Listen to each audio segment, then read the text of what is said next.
আর একটি সাদকার কথা শোনাচ্ছি আপনাকে। জাবের রাদিয়াল্লাহু তাআলা বর্ণনা করেছেন, ক্বালা রাসূলুল্লাহ সাল্লাল্লাহু আলাইহি ওয়াসাল্লাম, রাসূলুল্লাহ সাল্লাল্লাহু আলাইহি ওয়াসাল্লাম বলেছেন, মা মিন মুসলিমিন ইয়াগরিসু গারসান। এই সাদকা জানেন?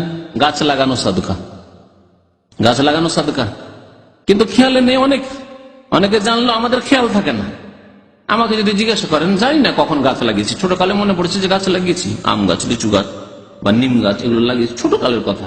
অনেক দিন ধরে আল্লাহ এই সুযোগ হতে দেয় না। আমি একটি কথা আরো বলি যে আমলের সুযোগে থাকতে হবে। সাহাবায়ে কেরামরা কোনো হাদিস শুনলে বা কোনো আয়াত শুনলে কি করতেন? তারা আমলের সুযোগে থাকতেন, যে কখন সুযোগ পাবো। এখানে গাছ লাগাবার সুযোগ পাই না, দেশে গেছেন 2 মাসের ছুটি, দুটো গাছ লাগিয়ে চলে এলেন। যে সুযোগে থাকা আপনার, যে সুযোগ পেয়েছি, আমাদের সে জমি জায়গা আছে, হ্যাঁ, তারপরে গাছের ব্যবস্থা আছে, কিছু গাছ লাগিয়ে চলে যায়, যে গাছ দ্বারা মানুষের ফায়দা হবে।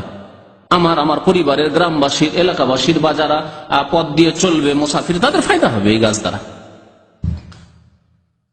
বলছেন নবী করিম সাল্লাল্লাহু আলাইহি ওয়াসাল্লাম, মা মিন মুসলিমিন ইয়াগরিসু গারসান, কোন মুসলিম যদি গাছ লাগায় ইল্লা কানা মা উকিলা মিনহু লাহু সাদাকা।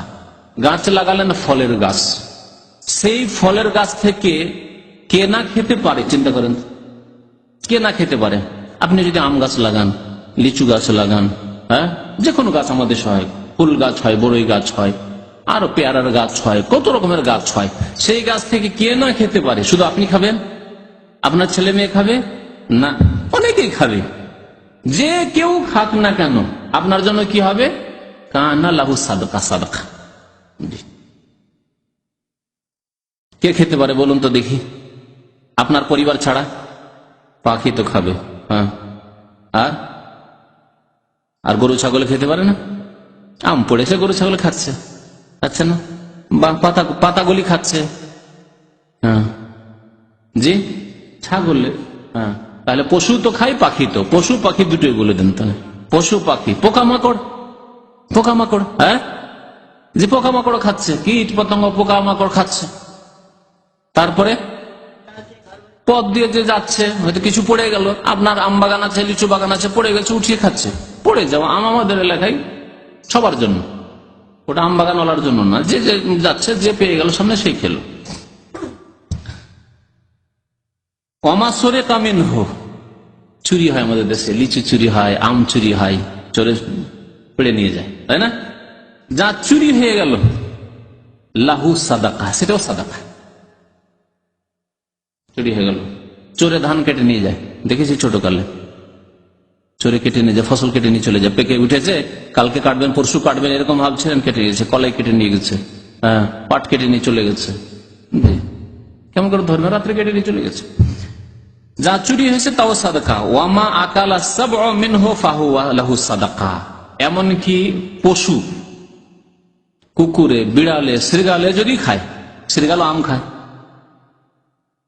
হ্যাঁ, সবই খায়, খেতে পারে, যা কিছু খেতে পারে, যা কিছু খাবে। হিংস্র পশু, শুধু পশুকে বলে না, গরু ছাগলকে বলে, হিংস্র পশুকে বলা হয়। হিংস্র পশুতে, যে হিংস্র পশু আপনাকে খেয়ে নিতে পারে, আপনার ছেলে মেয়েকে খেয়ে নিতে পারে, সেও যদি আপনার ওই গাছের ফল থেকে কিছু খায়, তাহলে তাও হবে কি? ফাহুয়া লাহু সাদাকা, তাও সাদাকা। আপনি ইচ্ছা করে খাওয়ালেন না, কিন্তু খেলো, পশুতে, পাখিতে সাদাকা। ওয়ামা আকালাতে তৈর, যদি পাখিতে খায়, কাকে খেলো? জি, অন্য কোন পাখিতে খেলো, ফাহুয়া লাহু সাদাকা, তাও সাদাকা।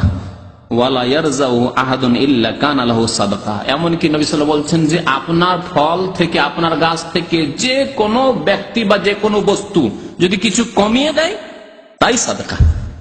কমিয়ে দিল, যে কোনো ভাবে কমিয়ে দিল। একটা দুষ্ট ছেলে তিল একটা ঢেল মেরে, আর তারপরে আমটা পড়ে গেল গাছ থেকে, হ্যাঁ, ওই বড়ই পড়ে গেল, পেয়ারা পড়ে গেল, কমিয়ে দিল, ইয়ারজাউহু, কমিয়ে দিল, ফাহুয়া লাহু সাদাকা, তাও সাদাকা। মুসলিম শরীফের হাদিস।